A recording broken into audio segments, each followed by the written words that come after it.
drawing on public transit is absolutely my favorite exercise to engage in when it comes to drawing. The reason is because it has so many different challenges, you know, from the person sitting next to you looking at what you're doing, and then they decide they want to start asking you a number of questions.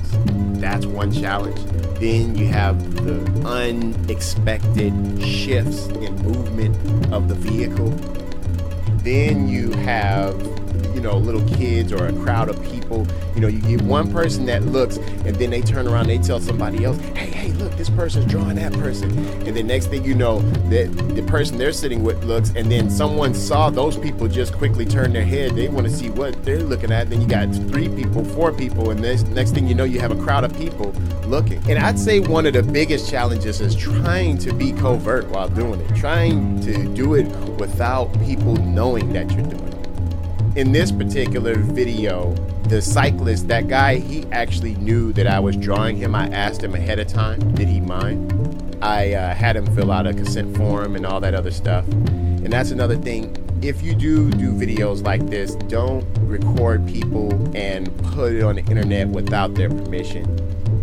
When I'm not recording, I prefer to not ask the person or not talk to them. I don't even like to show them the picture afterwards. I like to just live in the moment. You know, I see someone I want to draw and I start drawing, and that's it and that's all, and then it's over, you know. For me, I like to see it, capture it, move on, you know. And in this video, I actually do 2 drawings, and that's another thing. Like, you don't have to just do 1 drawing of a person. And I didn't do the second drawing because I didn't like the first drawing. I did it because I just wanted to do another drawing. Sometimes I look around for other people that have interesting poses or something like that, and I don't see anything else interesting. So I'll just draw that same person again and try to either capture more of them, less of them, try to zoom in, zoom out. You know, this particular drawing, I really liked the helmet. When I saw the helmet, it was like, wow, that's a cool shape. That's a challenge. You know what I'm saying? So I wanted to draw that helmet. The guy was really cool, you know, he didn't mind that I drew him.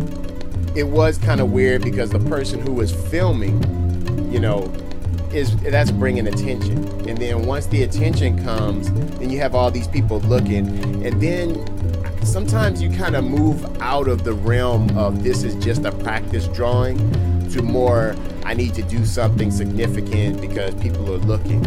And I get a lot of people who ask me, you know, what do you do to get rid of that want to do a great drawing because all these people are looking, you know, or sometimes it's not even that they want to do a great drawing, they just feel nervous because people are looking.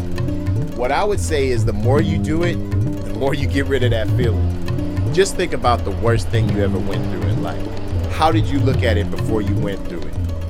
How did you feel about it after you went through it? And if you had to go through it again, you know that you can make it through because you went through it before. And the more you go through it, the more common it becomes to you, the less you freak out. There's millions of people who could actually draw. And, you know, I teach classes and people come into my class and they say, you know, I've never drawn in my life, or I've drawn very little. I don't know how to draw. I came to your class so I could learn how to draw. You know what I say to them? I say, okay, so you thought you could not draw. Because drawing is just making shapes. And when you think about it, when we're writing, we're doing the same thing. All you're doing is making shapes, but somebody told you that that shape is an A, and that shape is a B, and that shape is an X. These are just shapes. We're just putting marks on the paper. Same thing with drawing. So you've been drawing all your life, right? And cursive, when you're writing in cursive, script or handwriting, that's actually contour drawing. So if you want to see your signature, you compare drawing to writing. Have you ever seen someone sign a check by scratching their name one line over the next line, over the next line, over the next line, over the next? It takes them like 5 minutes just to write their name. Then they go back and say, oh, I don't like the way I did the D. And then they scratch out, they erase the D and then do another D. No, you just see people just write their name and keep it moving, right? So that's the same thing with drawing. You make a drawing, you keep it moving. You don't freak out that, you know, how the drawing looks, because you can draw another drawing. And you know, the more that you do anything, the better you get at it. It's that simple.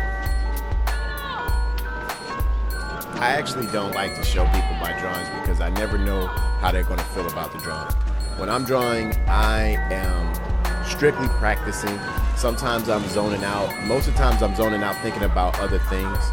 And my mind is not on trying to make this person look exactly how they look in reality. I'm just wiggling my hand and being amused by what comes out. And so I might make a person look ugly. I might make them look fatter than what they are, skinnier than what they are. I might make them look like they're older than what they are, or, you know, and you just never know how people are going to react to what you put down on the paper. So that's why I don't really show people my drawings.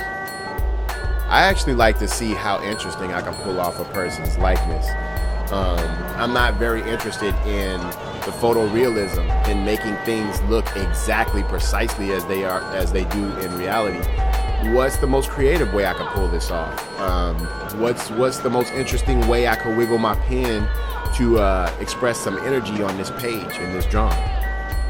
The greatest challenge, I would say, of drawing on public transit is the fact that you don't know when that person is going to get up and leave. Doing this type of drawing for 4 to 5 years straight, doing multiple drawings a day, it built up a certain speed level, and I got used to drawing that fast. Speed does not have anything to do with skill. If you can draw really fast, that's great.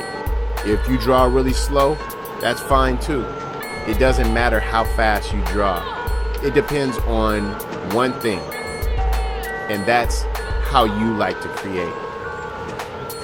Another great thing of drawing on public transit is you get to draw any time that you want. It's an endless amount of practice opportunity. This is why I did it for many years, and this was actually the exercise that carried me from one form of drawing to where I was less confident to where I am now and where I plan to go. Doors are closing. Please stand clear of the doors.